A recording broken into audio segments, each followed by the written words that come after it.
It's now been a few days since the Detroit Pistons lost their first round series to the New York Knicks. In today's episode, we're going to recap this series, talk about what we learned and what needs to improve upon this Detroit Pistons roster. In today's episode, Locked On Pistons Podcast. Let's go.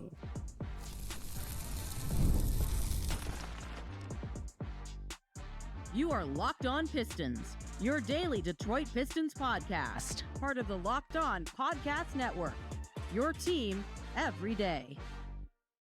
What's the deal? Welcome back to another episode of the Locked On Pistons podcast. Per usual, I'm your host, Kuka Hill. You can find me over on Twitter at Kuka Hill. I want to thank you guys for making Locked On Pistons your first listen of every single day. We're free and available on all your podcast platforms. If you haven't already, head to the YouTube channel at Locked On Pistons. Hit that subscribe button or leave us a 5-star review on whatever podcast platform you're listening to this on. That's another great way to support the podcast. And today's episode is brought to you by Monarch Money. Take control of your finances with Monarch Money. Use code LOCKEDONNBA at monarchmoney.com for 50% off your first year.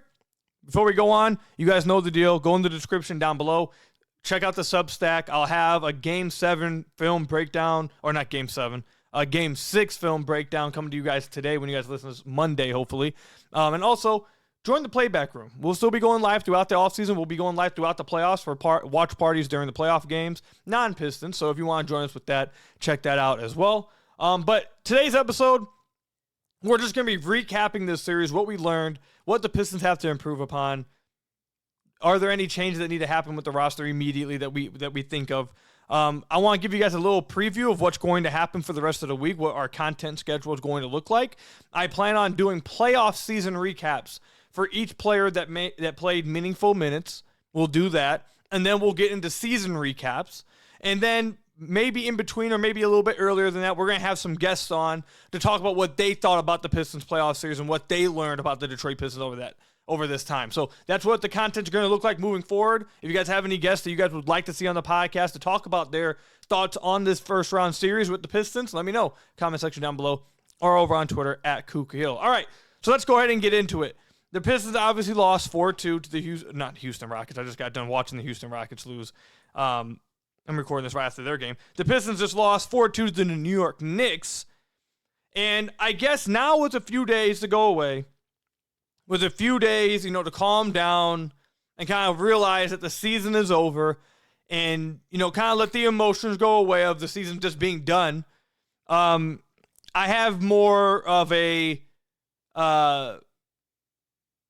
objective, able to analyze the series as a whole fairly, without being emotional or not, without being, oh man, the Pistons lost kind of thing. Because the last episode, obviously, we're all very sad and upset that the Pistons lost. But now I feel better about just pure analysis. So the first thing I take away from these playoffs for the Detroit Pistons is there is a very clear question that they have to get answered this offseason.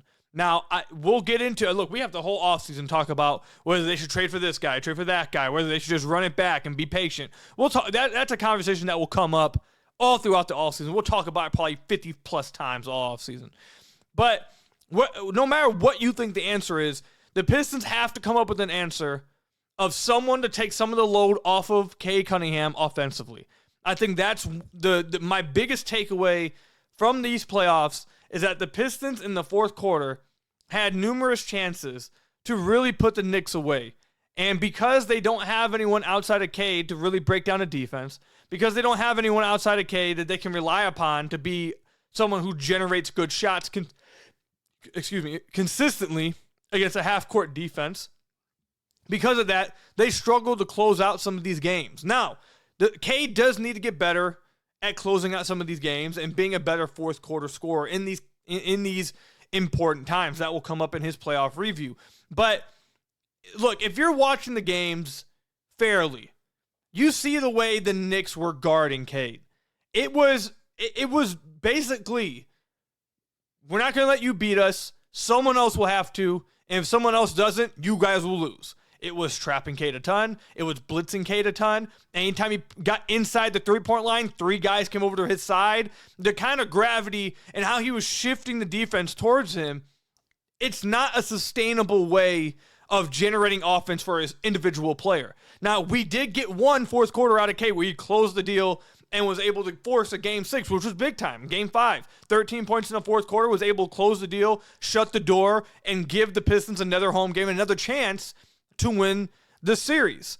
But consistently, does Cade need to get better? 100% he does. We'll talk about that in his playoff review. But I feel like the bigger point should be that you can't consistently generate good offensive shots within the half court if your sole creator, your sole scorer is having that much attention put on him with the defense completely shifting towards him every time he dribbles within the three-point line and thinking he will consistently be able to close games out for you. I don't think that's sustainable. It's not going to happen. So the Pistons need to find some kind of answer for a half-court scorer, a half-court player that can take the Pistons half-court offense from below average to at least average, and then take their closing lineups, their closing games, their closing half-court offense to another level as well. Because if the Pistons could have just closed out some of these games on the offensive end of the floor, they would either, one, still be alive right now, or two, we would have got to see a Game 7 and see what would happen.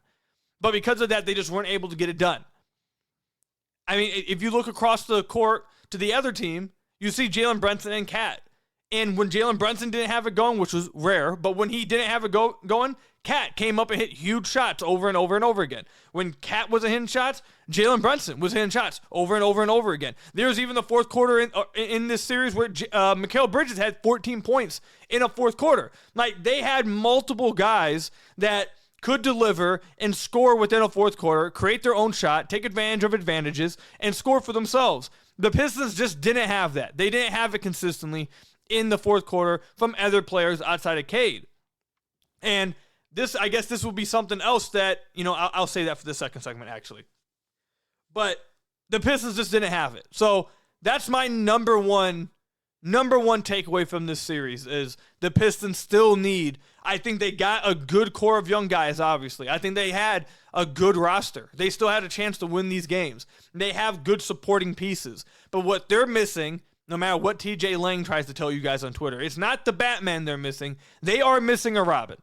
They have, what's the analogy that Jimmy Butler's been using? I don't know DC characters as much as Marvel characters. So if we could use Marvel characters, I'd probably be able to do this. But Batman, Robin, I don't know who's another like DC like lower level Alfreds. There you go. Alfreds. They have a bunch of good Alfreds. They even have maybe what's the green guy in Teen Titans? They have some of those guys. They have some lower tier. And someone's going to tell me who's a DC fan that guy's actually a monster. I'm just underrating him. But you guys get what I'm saying. They have some of those guys. They have the role guys. They have the 3 through 5, the 3 through 6, or stuff like that, 4 through 6. No matter, that's what they got. They need a Robin badly. And an offensive one. They need a pure scorer within the half court. Someone who can create their own shot in isolation. You see in these playoffs, look, I'm as big into the analytics, I am as big into the numbers as anyone else is. Numbers are there for a reason. They're just telling you what the eyes already saw.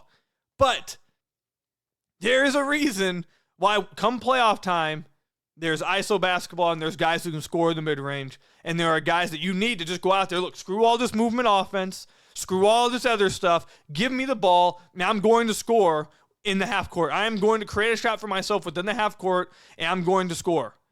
That's what the Pistons need. Because Cade can do it a little bit.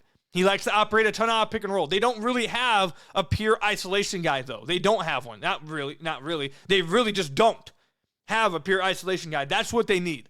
They need a guy who, in isolation, can break you down and go get his own bucket. That's the thing this team is missing, and that's why I think will take them to the next level. It doesn't even have to be honest, if they want to get like a short, a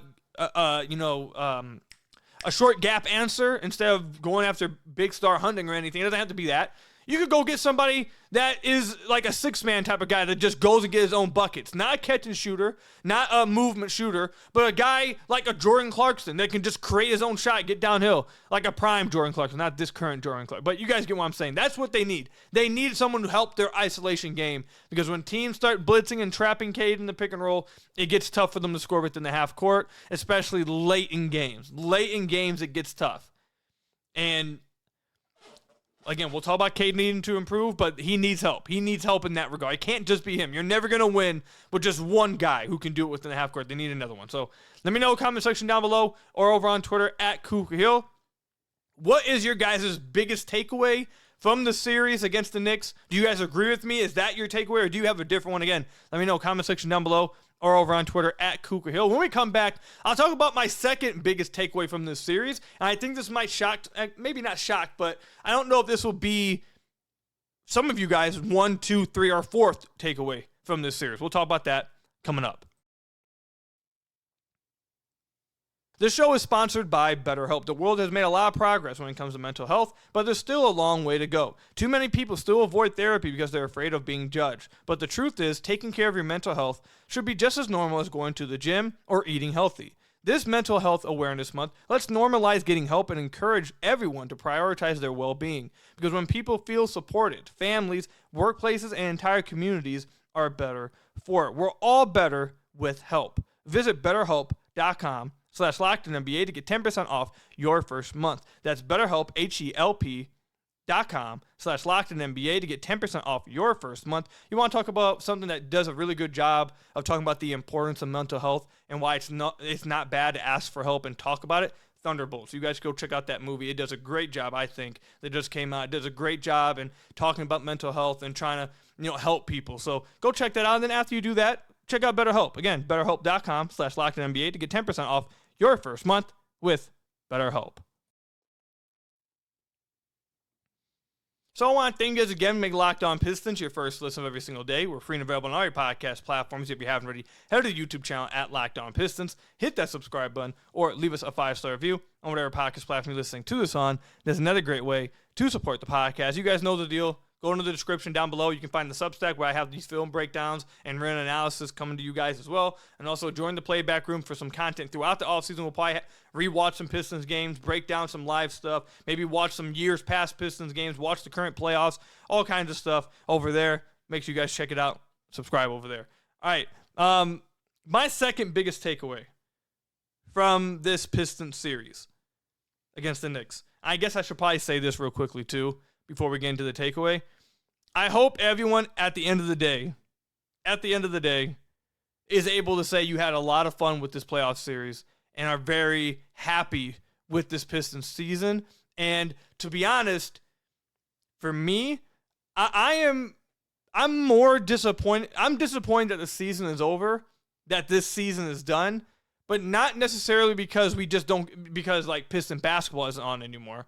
It's more so about like this team is done. Like the 2024-2025 version of this team is done.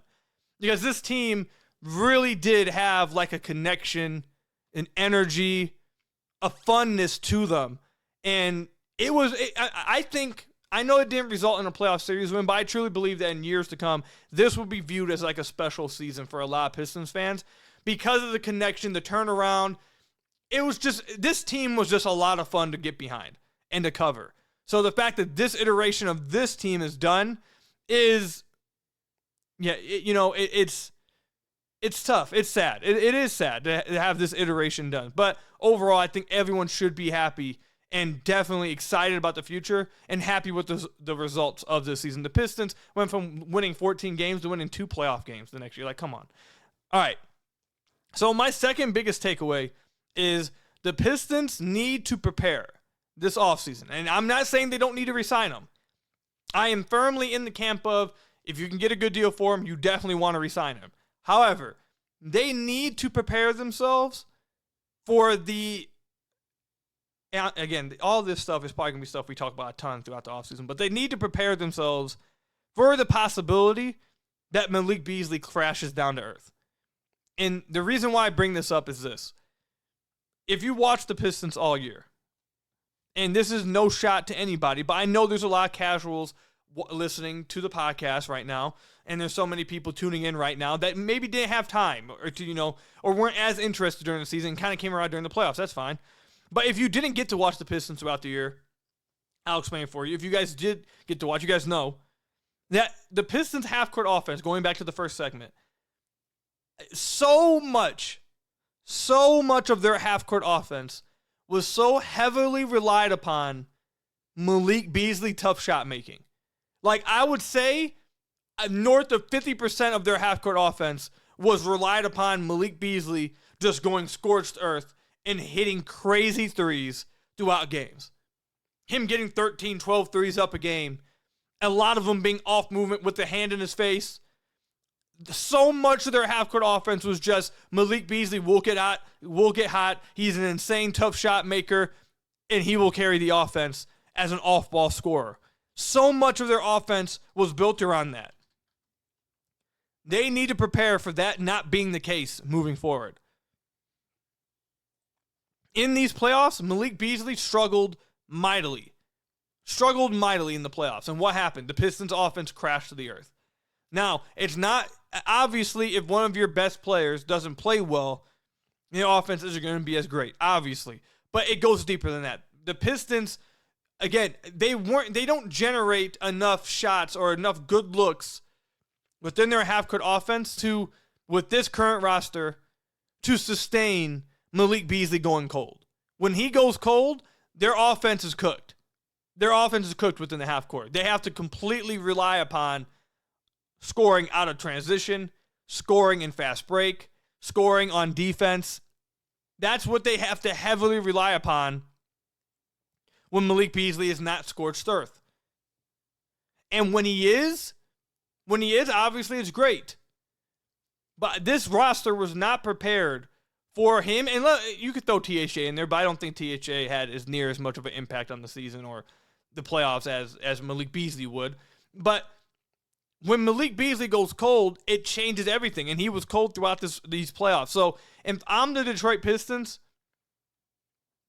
I'm not saying you don't re-sign Malik. But I don't believe you can just bring the team completely back as it is. Because expecting Malik Beasley to shoot as well and to make the type of shots he did for the most part of this last season again, it's possible. I just don't know how realistic it is. I don't know how realistic it is. So you can bring him back, but this roster needs to be built this offseason. These additional, pieces that get brought onto the team, these pieces need to be. The pieces brought in need to help the Pistons be prepared in the event that they do bring back Beasley and he doesn't shoot that well and he's not this crazy shot maker again, that they are not going to just be completely screwed by it. Because if they were to bring this team back and Malik Beasley drops from 41.6% from deep on 9.3 attempts to 37% from 3 on 9.3 attempts, that changes everything. That would change so much for their offense. That would change so much. They needed every little bit of Malik Beasley shooting this past year. So I would just like it if this team built and added some pieces to sustain the possible Malik Beasley coming back down to the mean the upcoming year. Again, none of this stuff has to be swing for the superstars, swing for Devin Booker, anything like that. You don't have to be giving up massive assets, but just getting your team in a position where they're not that relied upon. Because they were too heavily relied upon for Malik Beasley shooting. If your team is win or lose based off Malik Beasley three-point shooting, your roster isn't talented enough, your roster isn't good enough for the playoffs. And I think that reared its ugly head in the playoffs for the Detroit Pistons. I'm not saying you don't re-sign Beasley. I'd like Malik Beasley to come back. I would re-sign him. Just in the case that he doesn't have the same season, just have something else you can go to within the half-court offense, which, again, goes back to the first segment when we talk about having some isolation scoring. All right, so the other takeaway that I had from this series is, look, I love him. I do. You guys know how strong I feel about Cade. And I've said it over and over on this podcast. When we've talked about this, I've said this is probably going to be something he struggles with throughout his career because most high-usage guys have times when they struggle with this. They'll have, games, stretches where they struggle with it and then come back down to the mean. Oh, the turnovers they were a bit much for Cade, and they've been a bit much all year for him. He has to improve his turnovers. He can't keep turning the ball over this much. The Pistons they turned the ball over the second most of any team in the playoffs in the first round. The only team that turned the ball over more were not Phoenix Suns, the Memphis Grizzlies, who got just demolished by the Oklahoma City Thunder. The fact that the Pistons were able to get 2 games on the Knicks while averaging 16.5 turnovers a game is somewhat remarkable and speaks to, their defense and their ability to stay composed throughout games. But they had a bad turnover issue throughout the season. They had a bad turnover issue in the playoffs. And in both the regular season and in the playoffs, turnovers reared their ugly head in the fourth quarter and in closing moments. I think Cade needs to improve his handle. I think he needs to improve his strength on some of his drives. I also just think he needs to improve his decision-making there's some of these turnovers are created by the defense because of the attention that he's drawing right now because there's no one else on the floor that can create. So there's some turnovers in the fourth quarter where he's driving to the rim and there's 3-4 guys digging down at the ball and he just loses it. Now you can say better decision making, don't drive into those guys. That's fair. But also having someone else that the defense has to pay attention to as a scorer probably would help in that scenario. But overall, Cade does have some loosey-goose, turnovers. He does have some lackadaisical turnovers where he just throws the ball away. It doesn't feel like he values. At moments, it feels like he tries things that maybe you shouldn't try. Just be safer with it. At the end of the day, the turnovers just have to be better. There was a stat that popped up today that I saw. It was all the high usage guys in the playoffs, and then their turnover numbers. And Cade was by far number 1 in turnovers. By far. I think he averaged 5.3 turnovers in the playoffs. With the type of usage he had, he was number 1 of all high usage guys. So, look, and all the high usage guys had 3+, but Cade was way far ahead with 5.3. That's just way too much. And some of them did come at the end of games. So, I think that's a main area Cade will look to improve upon, his ball handling, his strength, and just decision-making. But the Pistons as a team, it wasn't just Cade. Duren had some high turnover games. Asar had some high turnover games. Schroeder had some high everyone, this was a team thing. Cade leads it, but this was a team thing that they have to get better at. They can't turn the ball over as much as they did this year and in the playoffs. It's going to put you behind the 8 ball, and you can't consistently win games. Again, it was remarkable that they were able to get 2 games turning the ball over as much as they were. So that's an area. That was my next biggest takeaway from this series against the Knicks. The turnovers killed them. They have to get better with taking care of the ball. Let me know in the comment section down below where are some other takeaways from you guys about this series against the New York Knicks. Coming up, we'll finish off the episode with my final takeaways of the series, and then moving forward, future episodes, we'll get into playoff reviews and also have some guests on to talk about their takeaways and what they believe about the Pistons after this playoff series. But before we get into that, we'll be right back. Ever check your bank account and wonder, where did all my money go? Between dining out, online shopping, and entertainment, it's easy to lose track. That's where Monarch Money comes in, your personal CFO giving you full visibility and control over your finances. Monarch Money isn't just a budgeting app, it's a complete financial command center. You can track all your accounts, investments, and spending all in one place, so you stop just managing your money and start building wealth. Instead of juggling multiple apps, you can now use Monarch to check your finances, track spending, and even plan long-term goals. Managing money with your partner is smoother than ever. You can track shared and personal accounts, set goals, and stay on the same page without the stress. Take control of your finances with Monarch Money. Use code LOCKEDONNBA at monarchmoney.com for 50% off your first year. That's monarchmoney.com, code LOCKEDONNBA for half off your first year with monarchmoney.com. So I want to thank you guys again for making Locked On Pistons your first listen every single day. Free and available on all your podcast platforms. If you haven't already, head to the YouTube channel at Locked On Pistons. Hit that subscribe button or leave us a 5-star review on whatever podcast platform you're listening to us on. That's another great way to support the podcast. And you guys know the deal. Go to the description down below. Click the links. Subscribe to the Substack and the Playback Room. Appreciate all of you guys. All right, my final takeaways.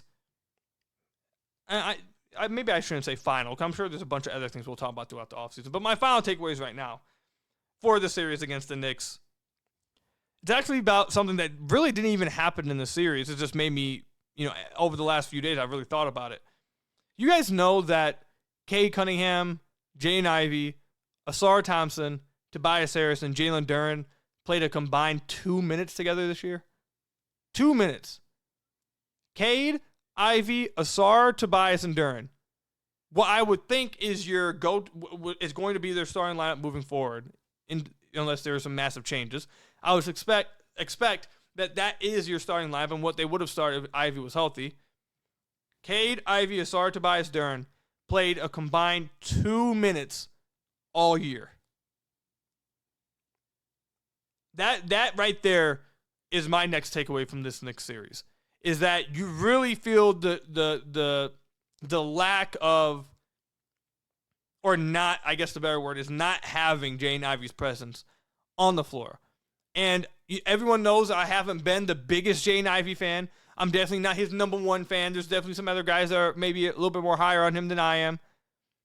But I don't think anybody, even Jaden Ivey's biggest hater, there's no way you watch this series and come away thinking, man, the Pistons could have really used him. Even if it's not to answer the question, maybe he isn't the ISO guy. Maybe he is. But even if you remove that, simply having his ability to attack downhill when the Pistons have man advantages.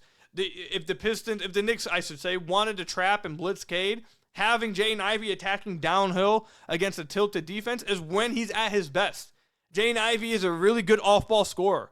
He's a good catch-and-shoot scorer. He's great at cutting. He's great at attacking gaps. He's great at getting downhill to the rim against a tilted defense and finishing at the rim. That's when he's at his best. And if the Knicks, I just truly have wondered over the last few days, would the Knicks have guarded Cade this way if Ivey was on the floor? My answer is probably. They still probably would have said, someone else beat us besides Cade. We don't trust or how should I say this? We do not believe that anyone else will beat us besides Cade. Even with Ivey on the floor, we will take our chances. We think Cade can beat us.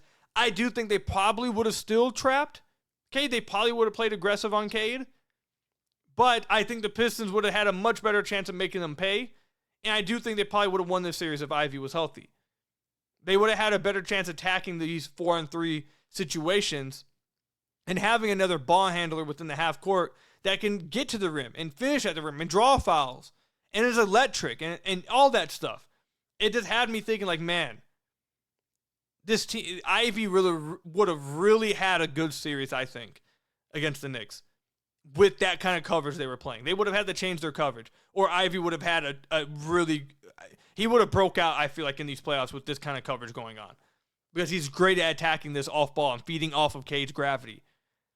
If they changed their coverage to where they didn't play as aggressive so they could stay home on guys like Ivey, then it would have opened up everything for Cade and would have made it so much easier for Cade to score, and you would have had a more efficient series. So either way, just having Ivey's presence would have been big time. And I think it would have changed. Either it would have changed how the Knicks wanted to guard Pistons and Cade, or the Pistons would have done a much better job exploiting it within the half court. So that was the next thing that I just haven't been able to stop thinking about over the last few days. Now, I guess the final takeaway is Stu proved his value, I think, so much in this series by not playing after game one. The fact that the Pistons played as good of defense as they did, and again, still were able to win another game and prolong this series without seeing Isaiah Stewart, is a testament to all of them. Jalen Duren, Ausar, every single player on the floor that was giving it their all without Stu, it gives them a ton of credit. But man, if they had Stu,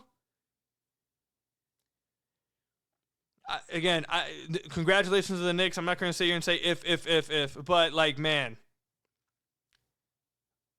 Stu's presence was missed dearly in this series, man. They could have desperately used some of his minutes, especially against Cat, especially when Tobias got in foul trouble into game 3, I believe, game 3, 4. Yeah, in games 3 and 4, when Tobias got in foul trouble, bringing in Stu to then guard Cat. I don't know if Cat goes off like that if Stu is out there, but having to shift Duren now to him and not being able to roam off a Hart really killed them in those games.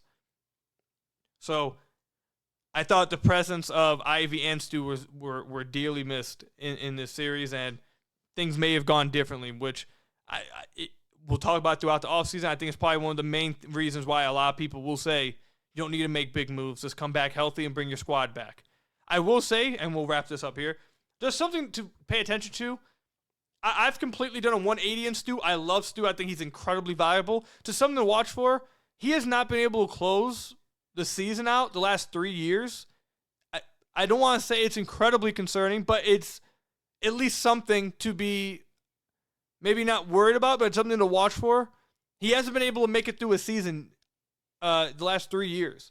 So just, again, I love Stu. I think I've done a complete 180 on him. I think he's incredibly valuable, but something to watch for.